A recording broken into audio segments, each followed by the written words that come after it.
श्रीमद चतुराशी जी के एक पद पर ध्यान दें तो भाव समझ में आ जाएगा। ब्रजनो तरुणी कदम्ब मुकुटमणि श्यामा आजु बनी, इस पद में आखिरी के 2 लाइनों के ऊपर लाइन, पद अंबुज जावक जुत भूषण प्रीतम उर अवनी, नव नव भाय बिलोभी भाम भू विहरत वर करनी, ब्रज नव तरुणी कदम्ब मुकुट मणि श्यामा आजु बनी। पद अंबुज जावक जुत भूषण, श्री प्रियाजू के चरण कमल जिनमें महावर लगा हुआ है, मेहंदी से चित्रकारी की गई है और पायल नूपुर आदि भूषण धारण किए हुए, कहां विराजमान है? बोले प्रीतम उर अवनी, प्रीतम के हृदय से लगे हुए।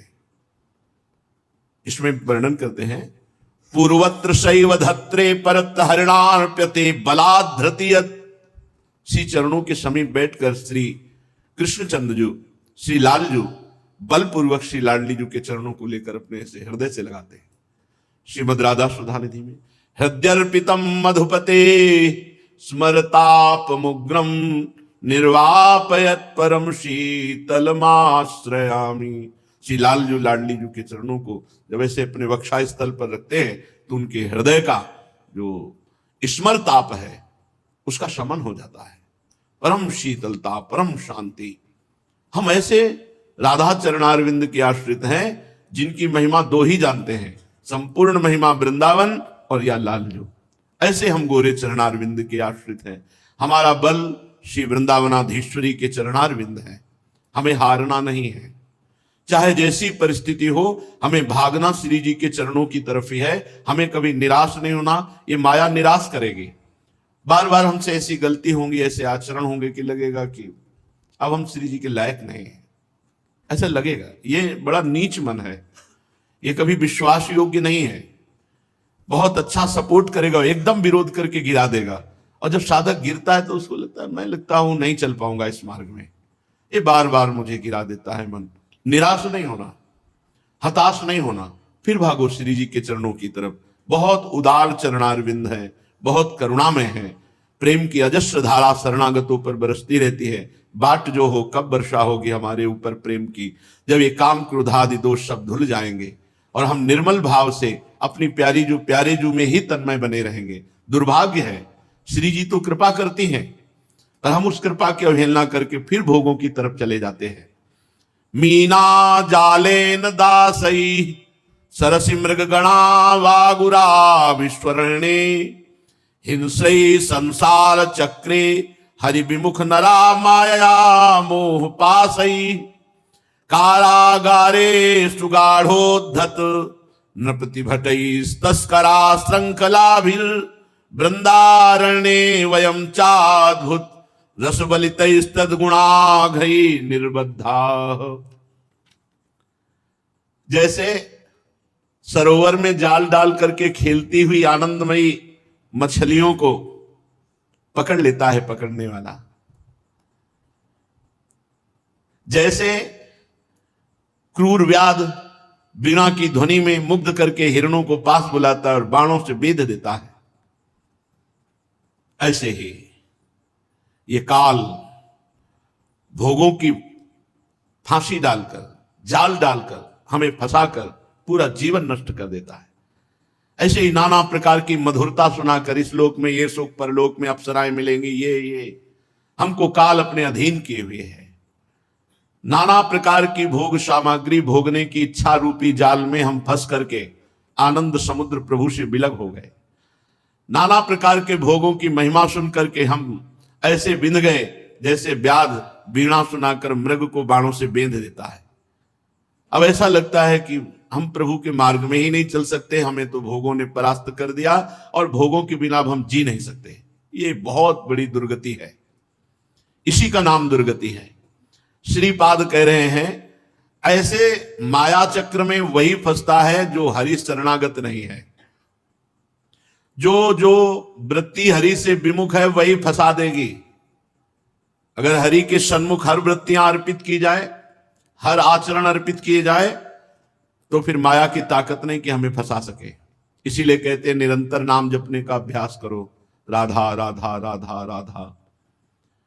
जो प्रियालाल से विमुख है वो बंधन में बंधेगा ही बंधेगा। कहा हनुमंत विपति प्रभु सोई, जब तो सुमिरन भजन न होई। जिस समय सुमिरन भजन नहीं होता तो वो वृत्ति माया में फंसा ही देती, खेल खेल में फंसा देती है, ना चाहते हुए भी फंसा देती है। बहुत दूर रहने की बात है। हम प्रभु से दूर रहते हैं, भोगों के नजदीक रहते हैं, जबकि हमें प्रभु के नजदीक रहना है, भोगों से दूर रहना है। जैसे असावधान राजा को उसके अनुचर, उसी के अनुचरगण बांध लेते हैं और उसे परास्त करके स्वयं अधिपति बन जाते हैं, उसी प्रकार मन और इंद्रियां ये भोगों की लालसा दिखा करके निर्बल हुए आत्मज्ञान रहित जीव को ये बांध लेते हैं और अधिपति बन जाते हैं। अब जो चाहे वो करावे। मन बुद्धि इंद्रियां ये ऐसे जीवात्मा को जो आत्मज्ञान रहित है उसको अधीन कर लेते हैं, जैसे मंत्री और सेनापति मिल जाए और राजा को बंदी बना ले और स्वयं राजा बन बैठे। हुसैन शाह ने अपने राजा सुबुद्धि राय के साथ ऐसा ही किया था। वैसे तो राजा यदि प्रवीण हो तो ये नहीं बांध सकते, प्रवीण आत्मज्ञान, भगवत शरणागति। पर ये भगवत शरणागति और आत्मज्ञान से रहित जीवात्मा मन और इंद्रियों के अधीन होकर परास्त हो गया, पूरे हाथ उठा दिए कि अब मैं भोगों के बिना नहीं जी सकता। बहुत बड़ी कमी, बहुत बड़ी हानि। हे वृंदावन धाम, जब ये सब बांधने में समर्थ है तो आप बांधने में समर्थ नहीं हो क्या? आप प्रियालाल के प्रेम रस रूपी जंजीरों से हमें बांध लो। ये छोटे छोटे भोग, ये छोटे छोटे छल कपट, ये जब बांध लेते हैं और हमारे जन्म के जन्म बर्बाद कर देते हैं, तो हे वृंदावन धाम अद्भुत रस से आप हमें क्यों नहीं बांध लेते? आप अद्भुत प्रियालाल के रूप से क्यों नहीं बांध देते? आप अद्भुत प्रियालाल की सेवा सुख से क्यों नहीं बांध देते? कृपा करो, आप भी अपने प्रेम जाल को फैलाओ और संसार समुद्र में खेलते हुए हमारे मन और इंद्रियों को अपने अधीन कर लो। भवबंधमति सुतुच्छम छेतुम वृंदावने हमायातः, हरि हरि तत्र ममा भूद्वंधो प्याचाल्य ईशेन। वृंदावन आपके लिए तो ये संसार बंधन तुच्छ बंधन है, इसे काटने में कोई देर लगेगी क्या? और यही महिमा सुनकर मैं आपकी शरण में आया हूं। हे वृंदावन धाम, हे हरि, मैंने सुना है कि वृंदावन ने ईश्वर को अधीन कर लिया है। वृंदावन में प्रिया प्रीतम आसक्त हैं वृंदावन से। वृंदावन परित्यज्य पादम एकम न गच्छति, एक कदम भी प्रिया प्रीतम वृंदावन से बाहर नहीं जा सकते। जहां किसी प्रेमी उपासक को दर्शन देना होता है तो पहले वृंदावन प्रकाशित होता है, फिर प्रिया प्रीतम। तो हे वृंदावन धाम, हरि, मैंने ऐसा सुना है कि आपने ईश्वरों को अधीन कर रखा है, प्रिया प्रीतम को। आपने प्रिया प्रीतम को अधीन कर रखा है, तो क्या मुझ जैसे नीच के मन और इंद्रियों को अधीन नहीं कर सकते?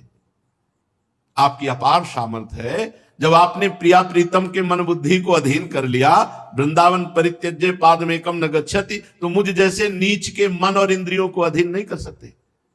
अर्थात हरि, मैं बहुत दैन्य हूं, मैं बहुत नीच हूं, मैं बहुत अधम हूं, मेरी मन और इंद्रियां भोगों की तरफ जा रही हैं, आप अपने में आसक्त कर लो। हे वृंदावन धाम, कामी मिलित युवतीर मदिराम पीत्वेव पान संयुतः अधनिवाप्त महाधन आशम वृंदावनम समेत्याहम। जैसे कामी पुरुष को कामिनी मिल जाए तो हर्षित हो जाता है, जैसे नशेबाज को मदिरा मिल जाए तो वो उल्लसित हो जाता है, जैसे किसी दरिद्र को मणि मिल जाए तो आनंद से नाच पड़ता है, ऐसे ही मैं वृंदावन को पाकर परम सुखी हो गया हूं। श्रीपाद कह रहे हैं, ऐसे ही मैं वृंदावन को पाकर परम सुखी हो गया हूं, परम मतवाला हो गया हूं, परम तृप्त हो गया हूं। वृंदावन को पाकर, अभी वृंदावन आए हैं अभी पाए नहीं हैं। जब वृंदावन पा जाएंगे, धाम की प्राप्ति का मतलब है स्वरूप बोध, अपने सहचरी स्वरूप से प्रिया प्रीतम के समीप रहना। ये वृंदावन पा गए आप, बोले उनको वृंदावन की प्राप्ति हुई है, अर्थात प्रिया प्रीतम के समीप पहुंच जाना। शरीर रहते हुए भी शरीर राग का त्याग और अपने सहचरी स्वरूप से सेवा भाव में आराध्य देव के समीप पहुंच जाना, ये वृंदावन की प्राप्ति है। बोले मैं वृंदावन को प्राप्त हो चुका हूं, श्रीपाद कह रहे हैं, इसलिए मैं ऐसा सुखी हूं जैसे किसी व्यसनी को मदिरा मिल जाए, कामी पुरुष को कामिनी मिल जाए, निर्धन को मणि मिल जाए, ऐसे मुझे वृंदावन मिला। मैं अब तृप्त हूं, कृतकृत्य हूं, परम विश्राम को प्राप्त हूं, अब मुझे कोई चाह नहीं है। अपने लोगों के भी हृदय में ऐसी लालसा होनी चाहिए कि हम वृंदावन को कब प्राप्त करेंगे। एक उपासक, बड़े अच्छे उपासक थे, जब एकांत में मिलते तो कहते हमें वृंदावन जाना है। तो हम कहते वृंदावन में तो हो ही, बोले नहीं, हमें वृंदावन जाना है, हमें वृंदावन जाना है। जब हितधाम में आते थे तो उस समय ऐसा लगता है, ऐसा क्यों कहते हैं तो ना वृंदावन में, लेकिन वो दिव्य वृंदावन की बात करते, मुझे वृंदावन जाना है, मुझे वृंदावन जाना है, जहां हमारे प्रियालाल खेल रहे, मुझे उस वृंदावन में प्रवेश पाना है। ये लगन लगे, जैसे व्यसनी को नशा की, कामी को कामिनी की, गरीब को धन की चाह होती है, ऐसे हमें दिव्य वृंदावन प्रिया प्रीतम की चाह। ये जन्मना मरना, ये मान अपमान सुख दुख भोगते हुए बहुत जन्म हो गए, अब नहीं खेलना इस खेल को। लेकिन वाणी से कहने से नहीं रुकेगा, ये हृदय से चाह हो जाए कि अब इस खेल को नहीं खेलना। चलते हैं श्रीमद् भागवत महापुराण। प्रसंग आपने श्रवण किया, भगवान नरसिंहदेव का प्रादुर्भाव, हिरण्यकश्यप का उद्धार, प्रहलाद जी की पावन स्तुति, भगवान की विशेष कृपा प्रहलाद जी पर, फिर भगवान महादेव जी के द्वारा जो मायासुर ने 3 पुरों की रचना की और विश्व का संहार करने में लग गए दैत्य लोग, भगवान पिनाक पाणी ने बाण संधान किया तो अरबों असंख्यों एक बाण से बाण प्रकट होते हुए त्रिपुर में वास करने वाले समस्त दैत्यों का विनाश कर दिया। और मायासुर ने उन सब दैत्यों को उसी पुर में एक अमृत कुंड था, उसमें डाल डालकर सबको जीवित कर दिया। फिर वो विमान पर आरूढ़ होकर के विश्व का संहार करने लगे। तो भगवान श्री हरि बने गाय और ब्रह्मा जी बने बछड़ा और चुपके से जाकर के पूरा अमृत कुंड का अमृत पी गए। फिर महादेव जी से कहा आप संधान करो। पिनाक पाणी महादेव जी ने पुनः संधान किया, बाण 3 पुरों को भस्म कर दिया। इसलिए भगवान शंकर का नाम त्रिपुरारी पड़ा। श्री देवर्षि नारद जी राजसूय यज्ञ में महाराज युधिष्ठिर को यह कथा सुना रहे हैं। गंगा जी के पावन तट पर श्री सुखदेव जी महाराज परीक्षित जी को सुना रहे हैं। युधिष्ठिर जी ने पूछा नारद जी से, भगवान अब मैं आपके श्रीमुख से वर्ण और आश्रमों के सदाचार के साथ मानव धर्म का, सनातन धर्म का महामहिम स्वरूप सुनना चाहता हूं। क्या सदाचार है, क्या वर्ण धर्म है, क्या आश्रम धर्म है, और क्या मानव धर्म है, और क्या सनातन धर्म है। क्योंकि धर्म से ही मनुष्य को ज्ञान होता है, अधर्मी को अज्ञान घेरता है, धर्मात्मा को ही ज्ञान होता है। और ज्ञानी पुरुष ही संसार के भोगों का त्याग करके भगवत मार्ग का अनुसरण करके भगवान का साक्षात्कार करता है। हे देवर्षि नारद जी, आप स्वयं प्रजापति ब्रह्मा जी के पुत्र हैं। आपकी तपस्या, योग एवं समाधि ये इतनी सर्वश्रेष्ठ है कि आपकी समानता कोई नहीं कर सकता। आप समान भाव वाले, नारायण परायण, दयालु, सदाचारी, शांत और भगवत धर्म के गुप्त से गुप्त रहस्य को जानने वाले हैं। इसलिए आप जैसा वर्णन करेंगे दूसरे की सामर्थ्य नहीं है।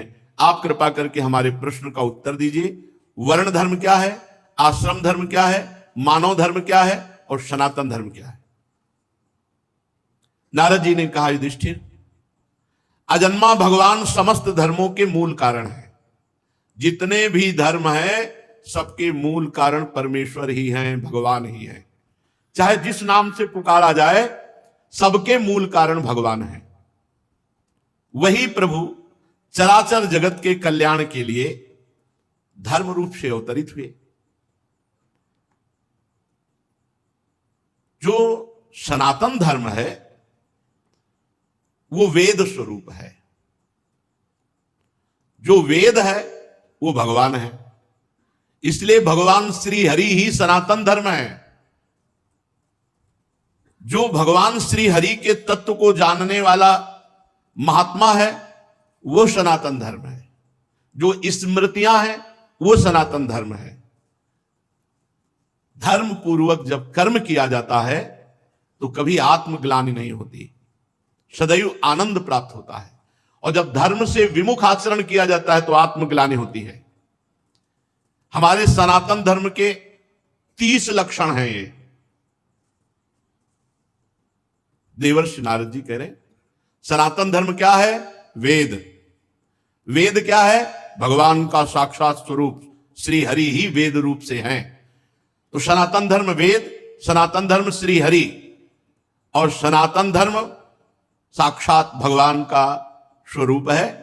और ये 30 लक्षण है सनातन धर्म के।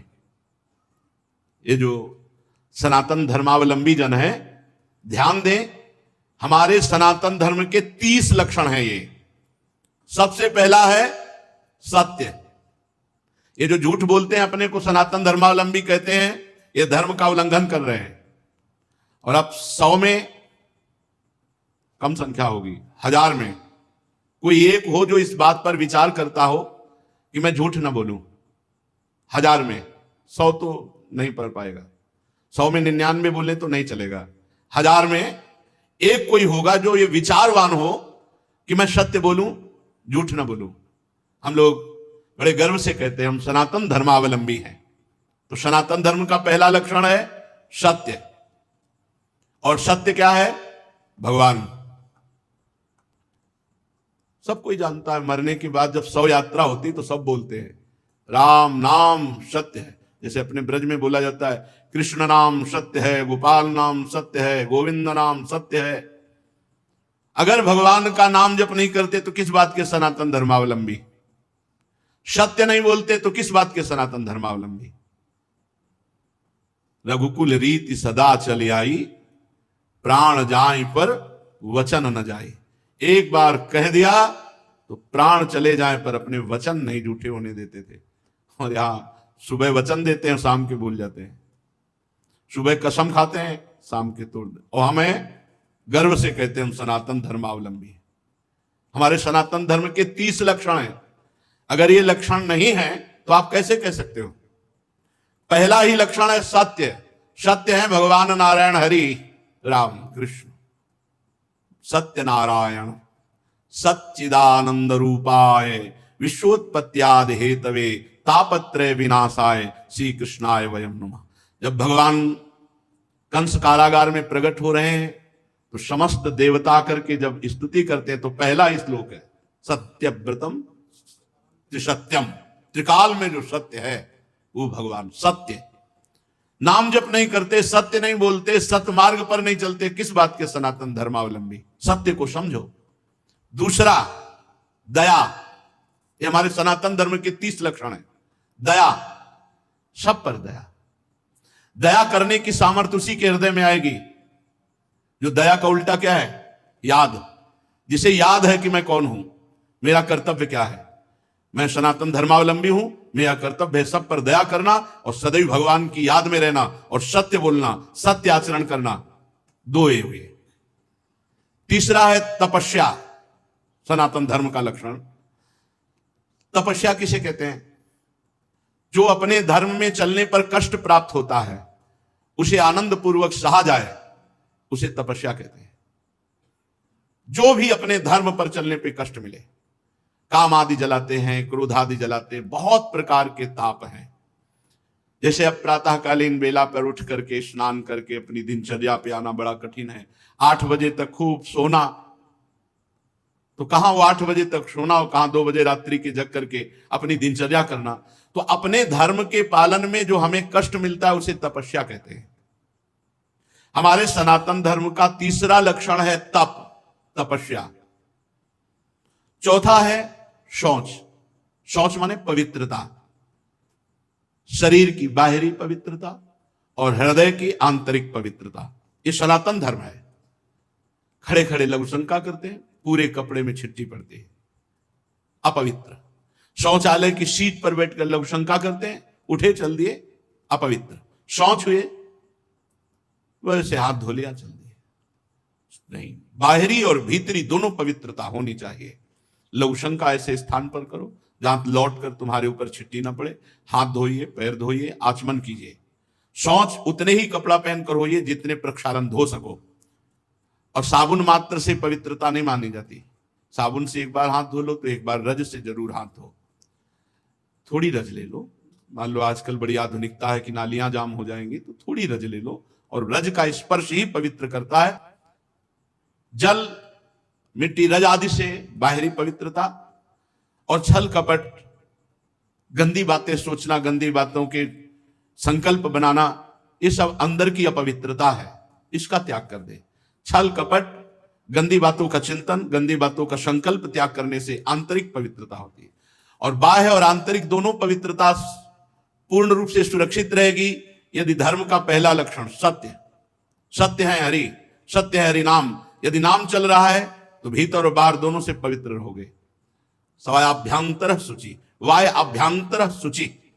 जो नाम जापक है उस अंदर और बाहर दोनों से पवित्र रहता है। जब तक पवित्र नहीं रहोगे तब तक आप उच्च कोटि के विचार वाले नहीं बनोगे। पक्की बात समझना, जितना आप पवित्र होगे उतना ही आपको दैवी संपदा के विचार आएंगे, उतने ही दिव्य महापुरुष आपसे मिलने आएंगे अव्यक्त रूप से। अब आप समझो, ये बात हम कह रहे हैं, इसमें कितने % लोग बच रहे हैं।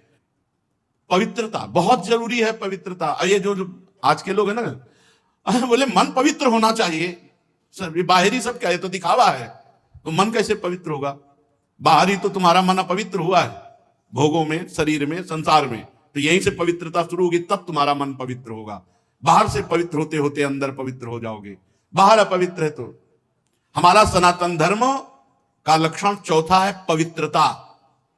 पहला सत्य, फिर दया, फिर तपस्या, फिर पवित्रता। 30 लक्षण है ये सनातन धर्म है, इसको समझो। पवित्रता बड़ा कठिन है, पवित्र रहना। आप देखो, बड़ा कठिन है पवित्र रहना। पवित्रता अत्यंत अनिवार्य है सब साधक के ध्यान। पवित्रता, अगर पवित्रता नहीं तो आपका विचार उत्तम नहीं हो सकते। आप महापुरुषों का जो चिंतन शैली है वहां नहीं पहुंच सकते। कल एक आए थे भगत जी एकांतिक में, उन्होंने कहा आपने सत्संग में और एकांतिक में कहा कि मन की पीएचडी की है, तो हम भी मन की पीएचडी कर रहे हैं, तो हम आपसे बात करना चाहते हैं। हमारा मन, आपका मन, क्योंकि आपने भी पीएचडी की, हमने भी की। तुमको आप पढ़ के की? बोले हाँ। तुमको हम पढ़े थोड़ी पीएचडी, हमारा तो विनोद में कहा था, हम तो मन को पढ़ा है, हमने मन को पढ़ा है। आप मन के विषय में पढ़ा होगा, हमने मन को पढ़ा है। तो बोले फिर तो हमारा और मन आपका समान हुआ। तुम कहा तुम्हारे मन को देखने की हमारी रुचि नहीं है और हमारे मन में पहुंचने की तुम्हारी सामर्थ्य नहीं है। तुम्हारे मन को देखने की हमारी रुचि नहीं है, क्योंकि मन की रुचि जान नहीं विधि अनुसार है, और तुम्हारा मन हमारे मन तक पहुंच जाए इतनी सामर्थ्य नहीं। आ जाएगी, मानो देह है, हरिवंश शरणागत हो, किसी सहचरी की कृपा हो जाए तो भले, नहीं ऐसे अनुमान से थोड़ी जान सकते हो। तितिक्षा, 5वां है सहनशीलता। तितिक्षा ये सनातन धर्म है।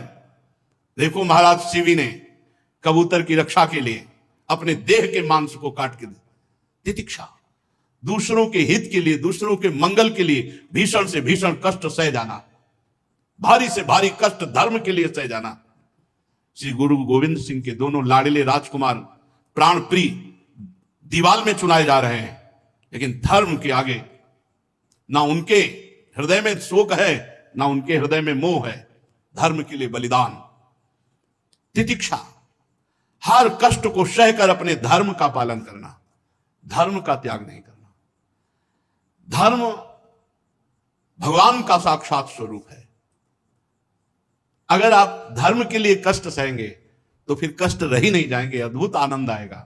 तितिक्षा, हर कदम धर्मात्मा पुरुष के सामने कष्ट रूपी कांटे बिछाए जाते हैं, और जब उन पर वो चलता है तो हर कांटा उसके लिए फूल के समान हो जाता है। और इतनी हिम्मत होनी चाहिए, ये धर्म रूपी मार्ग में चलने पर ये शूल फूल बन जाएंगे, पर पहले शूल। इसीलिए धर्म पर चलना बड़ा कठिन होता है। तितिक्षा, सहनशीलता, हर परिस्थिति में सहनशीलता, और उचित अनुचित का विचार। छठवां है ये विवेक। सनातन धर्म का छठा लक्षण विवेक, सत असत का विचार, उचित अनुचित का विचार। उचित क्या है, अनुचित क्या है, सत क्या है, असत क्या है, इसका विचार ये विवेक से होता है। ये विवेक कहां मिलता है? बुद्धि तो सबके हो सकती है, पर विवेक नहीं। विवेक सत्संगियों को मिलता है। बिन सत्संग विवेक न होई, बिना सत्संग के विवेक हो ही नहीं सकता, और सत्संग बिना भगवान की कृपा के नहीं मिलता।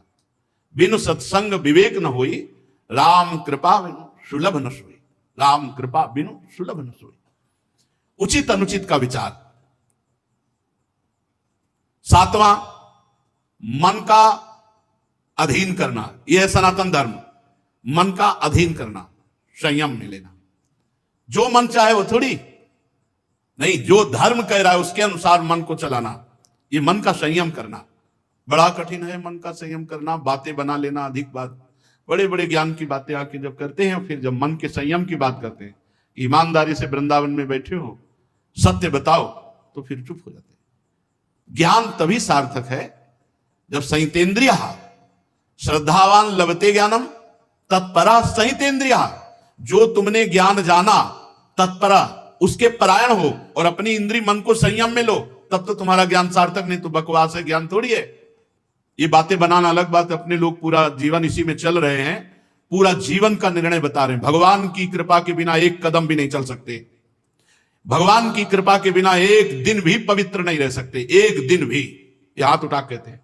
कोई मुझ टे तो भाई अलग है, कभी हमें मिले ऐसा कोई कि भाई बकाया हम जैसे बता रहे हैं कि एक दिन भी साधना परायण होकर पूर्ण पवित्र जीवन तो ये भगवान की कृपा से निपटा। पूरा जीवन तो बहुत बड़ी बात है।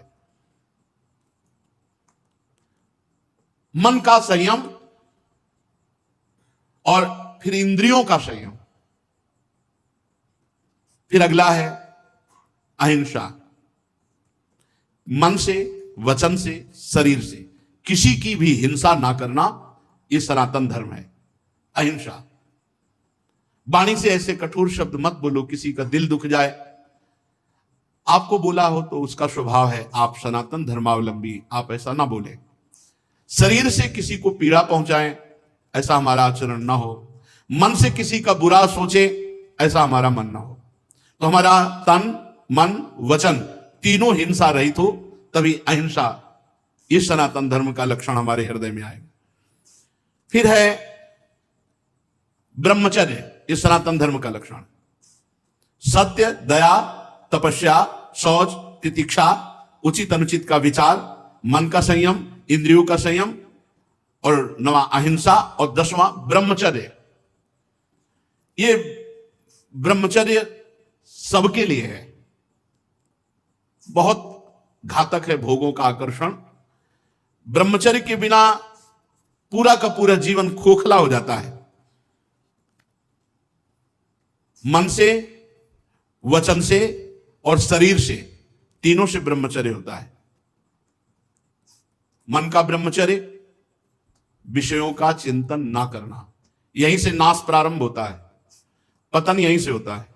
ध्यायतो विषयान पुंसान संगास्ते सूपजायते, संगात संजायते कामः, कामः क्रोधो विजायते, क्रोधात् भवति सम्मोहा, सम्मोहात् स्मृति विभ्रमा, स्मृति भ्रंशात् बुद्धिनाशो, बुद्धिनाशात् प्रणश्यति। सबसे पहला पतन जो होता है वो विषयों का चिंतन होता है। ध्यायतो विषयान पुंसान, जब हम भोगों का चिंतन करते हैं तो हमें भोगों की आसक्ति प्रकट होती, फिर संग करने का मन होता है। संगास्तेषु उपजायते, जब हम विषयों का चिंतन करते हैं तो विषयों का संग करने का, विषय भोगने की इच्छा प्रकट होती। जहां विषय भोगने की इच्छा प्रकट हुई, काम राज्य हृदय में छा गया। संगात संजायते कामा, और कामना जब बढ़ी तो सब मूढ़ता छा जाती है। स्मृति नष्ट हो जाती है। हम कौन है, हमारा क्या कर्तव्य है, हम क्या कर रहे हैं। सच्ची मानिए बहुत निकृष्ट काम। वचन से हमें कभी भोगों की बातें नहीं करनी और शरीर से हमें कभी भोग क्रिया नहीं करनी। अधर्मयुक्त क्रिया का त्याग, धर्मयुक्त क्रिया की स्वीकृति, ये गृहस्थ धर्म और संपूर्णतया विरक्त धर्म। जो ब्रह्मचर्य रहता है उसे शरीर बल, मनोबल, बुद्धि बल, वचन बल, ये सब जागृत हो जाते हैं। वचन बल जो बोला वही लागू हो गया, जबरदस्ती आपको मानना पड़ेगा। और मनोबल जो संकल्प किया अंदर वही बाहर क्रिया प्रारंभ हो गई, वही दिखाई देने लगा। देह बल, रात दिन मेहनत करो फिर भी थकान नहीं। आप कुछ समय तक व्यवहार करके देखिए ब्रह्मचर्य का, फिर आपको खुद पता चलेगा कि कितना आनंद प्रदान करता है ब्रह्मचर्य। ब्रह्मचारी को विषय भोग जहर है ऐसा मानना चाहिए। जैसे कितनी भी सुंदर खीर हो और कोई हमारे कान में आकर विश्वसनीय कह दे कि इसमें जहर पड़ा है तो हम बिल्कुल नहीं खाएंगे। हमारे शास्त्र कह रहे हैं, महर्षि जन कह रहे हैं कि ये विषय भोग जहर है, महान विषय है, ये पूरे जीवन को नष्ट कर देता है। तो ये जब ज्ञान हो तो उसका फल है विरति। जब हमें ज्ञान हो गया तो उससे हमें वैराग्य होना चाहिए, पर नहीं, ये ज्ञान तो है कि भोगों में सुख नहीं है, भोग दुख रूप है, भोग जहर के समान है। कैसा ज्ञान है? वाचिक ज्ञान, उपदेश देने के लिए। लेकिन जब भोग सामने आते हैं तब ये ज्ञान काम नहीं करता। यदि उपासक भोगों से भयभीत हो जाए तो बच जाए, बहादुरी नहीं, भागना पड़ेगा इसमें। एक बार पूज्यपाद सिउड़िया बाबा जी ने स्वप्न देखा। स्वप्न में भी कितने सावधान हैं। भिक्षाम देहि, एक घर में आवाज लगाई, नारायण नारायण। तो एक माई निकली, सुंदर अप्सरा, हीरे जवाहरात से, रत्नों से भरी हुई थाल। आवाज एक घर में लगाई, सैकड़ों घरों से निकल आई और सब एक से एक सुंदर, और चारों तरफ से घेर लिया और मुस्कुराना, हाव भाव प्रकट करना। बाबा भागे और बहुत जोर के भागे और कई किलोमीटर तक भागते रहे। फिर पीछे मुड़ के जब देखा कि कोई नहीं दिखाई दे रहा, तब खड़े होकर सांस ली। जब सांस ले रहे थे तो आंख खुल गई। आंख खुल गई तो नारायण नारायण नारायण। अच्छा हुआ कि स्वप्न में भी भागे।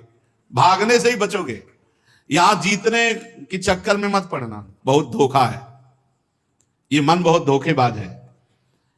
यदि कोई विषय से ऐसा भय रखे जैसे सांप, बिच्छू या सिंह, कोई सांप आके गले लगना चाहे तो आप क्या करोगे? भागोगे ना। और बाघ देख लो, सिंह देख लो, भागोगे ना। ऐसे ही विषय भोग की इच्छा वाले कोई शरीर तुम्हारे नजदीक आ रहा है और तुम्हें भय नहीं लग रहा है, इसका मतलब है मरना चाहते हो, भ्रष्ट होना चाहते हो, नष्ट होना चाहते हो। सिंह आ रहा तुम्हें भागना नहीं सुनाई दिया, सांप दौड़ रहा तुम्हारी तरफ भागना नहीं सुनाई दिया। ऐसे ही भोग तुम्हारी तरफ आ रहा, तुम भागे नहीं, मरना चाहते हो, मरोगे तुम। कोआ मदांधो मदना तुरुआ, भगवान शंकराचार्य जी से पूछा, को अंधों में बड़ा अंधा कौन है? बोले जिसको काम सता जाए, जो काम से युक्त हो गया, काम से व्याकुल हो गया, वो सबसे बड़ा अंधा है, वो कुछ नहीं समझ पाएगा। आप बड़े मजे से भोग को देखते हैं और भोगते हैं और फिर विचार करें ब्रह्मचर्य, असंभव। जैसे जलेबी है, एक बार चख लिया तो जलेबी नाम लेते ही वो कुरकुराहट वो मुंह में आ जाएगा, नहीं आ जाएगा? इसे कहते हैं तृष्णा। भोग भोगा, अब वो तृष्णा जहर की तरह तुम्हारे हृदय में बस गई। अब वो भगवान निकाले तो निकाले, नहीं तो पूरा जीवन भर मार देगी। भोगों का जहर तृष्णा। तृष्णा अनंत जन्मों से हम भोगते चले आ रहे हैं, इसलिए हमारी परवशता हो गई है। परवशता, इंद्रिय और भोगों में विवशता, हम हार चुके हैं। लेकिन मोक्ष का रास्ता जितेंद्रियता से जुड़ता है, परवशता से नहीं। इसलिए आपको एक इंद्रियों के भोगों से जीतना पड़ेगा, लड़ना पड़ेगा। भटकते रहने से ये जन्म भी चला जाएगा, जैसे और जन्म चले गए। बहुत बार ये सब भोगा है। देवराज इंद्र भी बने होंगे कभी ना कभी, बहुत बार सब। लेकिन भगवान के प्रेमी भक्त कभी नहीं बने जिंदगी में, पक्की बात। इस बार अवसर मिला है भगवान से प्रेम करने का। कोल्ले जी अल्ल जी के चरित्र में नहीं आता कि बचपन से बैरागी, और एक राजा की उपवन वाटिका में वो शयन कर रहे थे, वहीं वो सब राजकुमार, वो सब वैभव सब देख करके उनके मन में ऐसी लालसा आ गई कि यार ये सुख तो बहुत बढ़िया है। तो भगवत प्राप्ति रुक गई और उनका अगला जन्म हुआ और राजकुमार से मित्रता हुई और सारे भोग उनको मिले।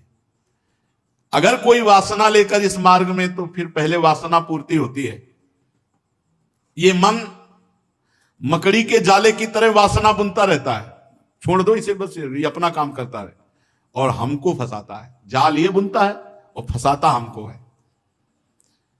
इसीलिए उपासक मन के जाल को बनने ही न दे। राधा राधा राधा राधा, वो कहेगा नहीं सुनो ऐसे से ऐसा, राधा राधा, वो आपको फंसा नहीं पाएगा। ये तमोगुणी राक्षसी आहार विहार करके आप सच्चिदानंद भगवान को नहीं मान जाओ। जहां प्याज लहसुन जैसे ये तमोगुण होने के कारण बहुत पवित्र वस्तु की तरह प्रकट होते हैं, कोई अपवित्र वस्तु थोड़ी। आप देखो, जहां आलू प्रकट होती है, शकरकंद प्रकट होती है, ठीक उसी खेत में वैसे ही ये प्याज लहसुन प्रकट होते हैं। ये कोई ऐसा थोड़ी कि हत्या वाला दोष या किसी तरह गलत तरह से बनाया गया पदार्थ हो। ये तो प्राकृतिक है, पर इसका गुण घोर तमोगुण है। बस तमोगुण के कारण इसका त्याग किया गया है। इसीलिए संत महात्मा जन इसका त्याग करते, तमोगुणी आहार इसको नहीं पाते। फिर जहां और राक्षसी प्रवृत्ति के आहार विहार है, तो फिर वो ये मन मकड़ी की तरह जाला बुनता और हमको फंसाता है। ये छह हमको हर समय फंसाए रखते हैं, काम क्रोध लोभ मोह मद मत्सर। यदि ब्रह्मचर्य रहना है तो हमें बहुत संभालना है तीन को। वाणी से हमको कभी भी ब्रह्मचर्यहीनता वाली बातें नहीं करनी। बहुत बिल्कुल अनुभव की बात कह रहे हैं, अगर आपको जम जाए तो निकल जाओगे।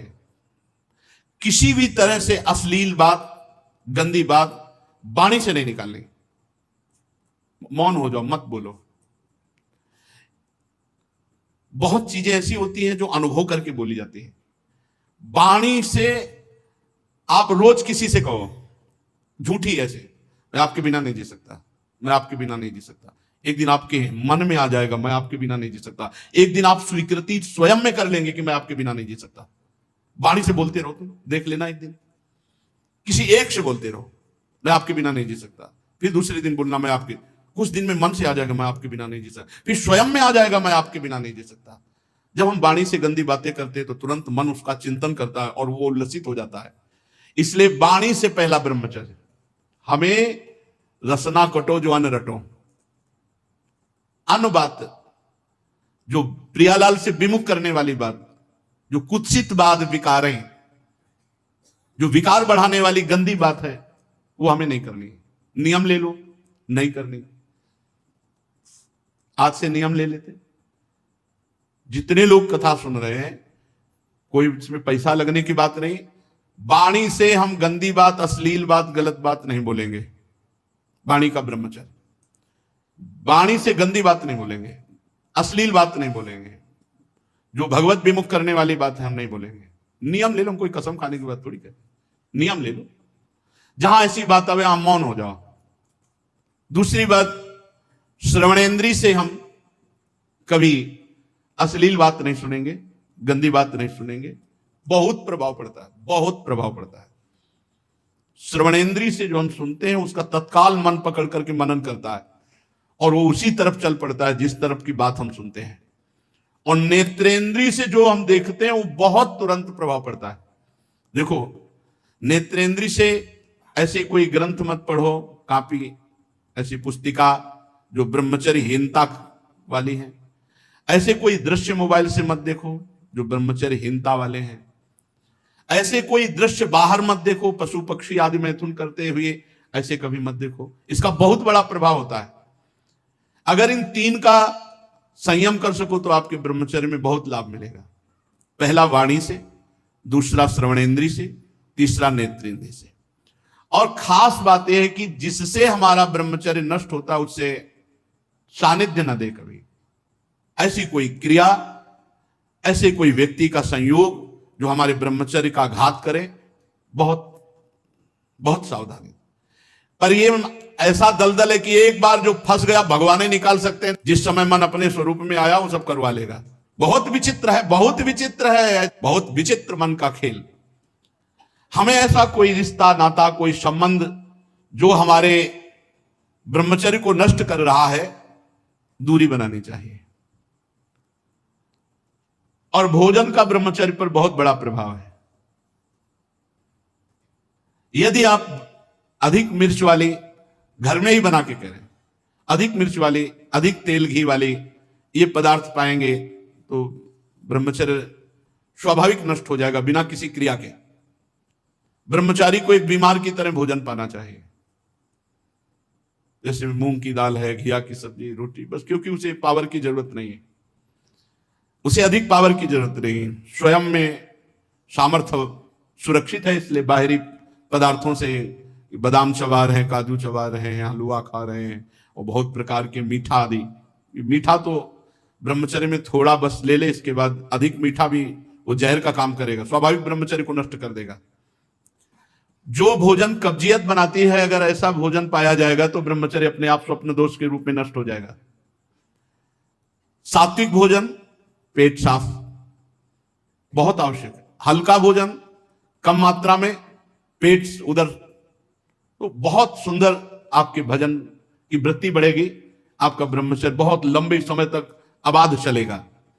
बाजार की वस्तु तो ब्रह्मचारी होकर बाजार की वस्तु तो मुझे समझ में नहीं आता। बाजार की वस्तु तो नहीं खानी चाहिए, बनी हुई, बाजार की वस्तुएं बनी हुई। एक ही चीज को आप गौर से पा करके किसी एक चीज को बाजार की, फिर देखो आपके अंदर स्फुरणा क्या होती है, पहले कैसे हो रही थी, फिर कैसे हो रही। और आप पवित्र भोग लगा के श्री जी को पवा के पा के फिर देखो कैसी स्फुरणा हो रही भजन की। भजन परम पवित्र वस्तु, ऐसे थोड़ी होता तुम जहां तहां अन्न खात सखी कहत आप खात, सकल देव से द्वंद जात रात सर्व सोई। सेवक जी महाराज, जहां तहां अन्न खात, बाजार का भोजन हो, बोले ब्रह्मचारी जी हैं, नहीं हो पाएगा भाई, ब्रह्मचर्य नहीं हो पाएगा। हाँ, नाम लिख सकते हो, टाइटल तो बन सकता है, लेकिन सही माने में आपका ब्रह्मचर्य, जब तक आपका आहार शुद्ध, अगर अपने धर्म को सुरक्षित रखना चाहते हो तो बाजार का भोजन। और छोटे छोटे बच्चों में बहुत सी गलतियां ऐसी आ चुकी हैं जो उनके जीवन को नष्ट कर रही हैं। हमें ऐसे कई बच्चे मिले हैं, तो माता पिता को चाहिए कि छोटे बच्चों से भी मित्रता का व्यवहार करें, उनको इतना फ्री करें कि वो आपसे अपनी बात बता सकें और आप उनको सही दिशा दे सकें। नहीं, जैसे 13-14 वर्ष के बच्चे हैं और ये गंदी क्रिया कर रहे हैं, इनका जीवन बहुत बुरी तरह नष्ट हो जाएगा। ये गृहस्थी लायक नहीं रहेंगे। विरक्ति तो बहुत बड़ी बात रह गई, ये गृहस्थी लायक नहीं रहेंगे, संतान उत्पन्न करने लायक नहीं रहेंगे। इसलिए माता पिता को चाहिए कि अपने बच्चों से फ्रेंड की तरह, दोस्त की तरह बात करें, उनको इतना उत्साह दें कि उनके अंदर जो गलती है वो पकड़ लें और प्यार से समझा दें। अगर हम बार बार बच्चों को समझाएंगे, नए नए बच्चे अभी गलत मार्ग में जो जा रहे हैं वो सुधर जाएंगे। हमारे सनातन धर्म का लक्षण है ब्रह्मचर्य। फिर है त्याग, दूसरों को सुख देने की वृत्ति का नाम त्याग है। अपने सुख को दूसरों में बांटना, ज्ञान सुख, हमारे पास संपत्ति सुख, जो भी सुख है सबको भाव से, धर्म के अनुसार सुख देने की भावना ही वास्तविक त्याग है। शास्त्रों का नित्य स्वाध्याय करना है, सनातन धर्म का लक्षण है।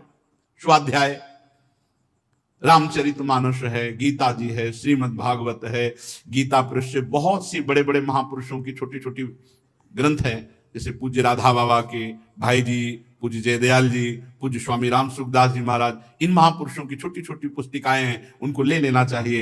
एक एक पेज रोज पढ़ना चाहिए।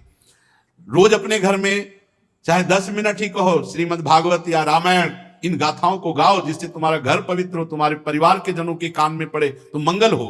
ये सनातन धर्म है। फिर सरलता, बहुत सरल स्वभाव होता है सनातन धर्म का अवलंबी का।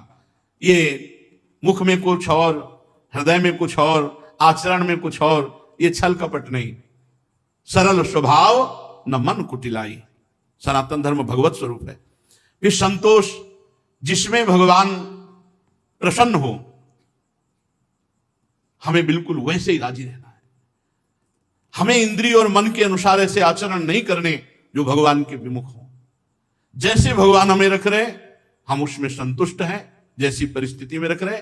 और सच्ची संतुष्टता भगवान के विधान में रत होकर के भगवत आचरण करने से होगी, भगवत विमुख नहीं। जिसमें भगवान राजी वही हमारे श्री कृष्ण अनुकूलेन प्रतिकूल से विसर्जनम, संतोष आ जाएगा, हृदय शीतल हो जाएगा। और समदर्शी संत महात्माओं की सेवा, सनातन धर्म संत महात्माओं की सेवा, लेकिन शर्त रखिए, समदर्शी, जो भगवत तत्व के ज्ञाता, सर्वत्र भगवान की अनुभूति करने वाले महात्मा हैं, उनकी सेवा। धीरे धीरे भोगों की निवृत्ति का अभ्यास, सनातन धर्म।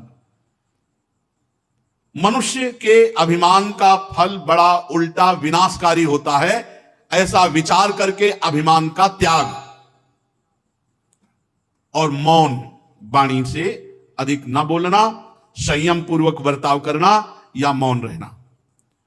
भगवत चिंतन देख लो, ये सनातन धर्म के 30 लक्षणों में हर समय भगवत चिंतन परायण, नहीं तो सनातन धर्मावलंबी नहीं माने जाओगे। प्राणियों को उत्तम उत्तम भोजन पदार्थ बांट करके खाना। अगर घर में भी अच्छा पदार्थ बने तो सबसे पहले बूढ़ों को, रोगी, बच्चे, फिर अगर नौकर चाकर है तो उनको भी दे। ये बात ध्यान रखना, अगर कोई नौकर देख रहा है, आप अच्छे पदार्थ पा रहे हो, आपने उसको नहीं दिया, यह अपराध है आपका, आपके लिए वो हानिकारक हो जाएगा। पहले हम इतना ही दे दें, एक दोने में थोड़ा अच्छा पदार्थ ले जाओ, पाओ जाकर के, और फिर आप लाए। कोई ऐसा ना हो कि आप अच्छे पदार्थ पा रहे हो, उसका हृदय देख करके ललचा गया, तो उसके हृदय में भी भगवान विराजमान है, वो भोजन तुम्हारे लिए हानिकारक हो जाएगा। अच्छे अच्छे पदार्थ दूसरों को बांट करके, पवा करके पाना। सब जीवों में, खास करके मनुष्यों में, अपने इष्ट देव का भाव रखना और भगवान के नाम, गुण, लीला का श्रवण, कीर्तन, स्मरण, भगवान की सेवा, पूजा, नमस्कार, भगवान के प्रति दास्य, सख्य, आत्मसमर्पण, ये 30 सनातन धर्म के लक्षण हैं। सत्य, दया, तपस्या, शौच, तितिक्षा, उचित अनुचित का विचार, मन का संयम, इंद्रियों का संयम, अहिंसा, ब्रह्मचर्य, त्याग, स्वाध्याय, सरलता, संतोष, समदर्शी महात्माओं की सेवा, धीरे धीरे सांसारिक भोगों की चेष्टा से निवृत्ति। मनुष्य के अभिमानपूर्ण प्रयत्नों का फल उल्टा ही होता है, विनाशकारी, ऐसा विचार, मौन और भगवत चिंतन। प्राणियों को अन्न आदि पदार्थों का विभाजन करके पाना, और विशेष करके संपूर्ण चराचर जगत में मनुष्यों में इष्ट देव का भाव रखना, सब जीवों में रखना, पर विशेष करके मनुष्यों में। और भगवान जो परम करुणामय है, उनके नाम, गुण, लीला आदि का श्रवण, कीर्तन, स्मरण, सेवा, पूजा, नमस्कार, दास्य, सख्य, आत्मसमर्पण, ये 30 सनातन धर्म के लक्षण है। जो मानव इनका पालन करता है वो सीधे भगवान को प्राप्त हो जाता है। ये धर्म है हमारा, ये हमारा सनातन धर्म है। जो इन 30 लक्षणों का पालन करे तो धन्यवाद है, और कोई लक्षण ना हो, एक लक्षण पकड़ लो, नाम, 29 आ जाएंगे अपने आप। नाम जब पकड़ लो तो 29 लक्षण अपने आप आ जाएंगे, और 29 लक्षणों का फल मिल जाएगा अपने आप। ना 30 याद रहे आपको तो एक याद कर लो। भगवान का जो नाम प्रिय हो, खूब नाम जप करो, इसी से सब सावयं पुंसाम परो धर्मो यतो भक्ति अधोक्षजे, जिससे भगवान अधोक्षज में भक्ति हो जाए वही परम धर्म है। तो नाम जप करो, नाम जप से सब धर्मों का अपने आप पूर्णता हो जाएगी। सब धर्मों की जो 30 लक्षण धर्म के हैं वो अपने आप पूर्ण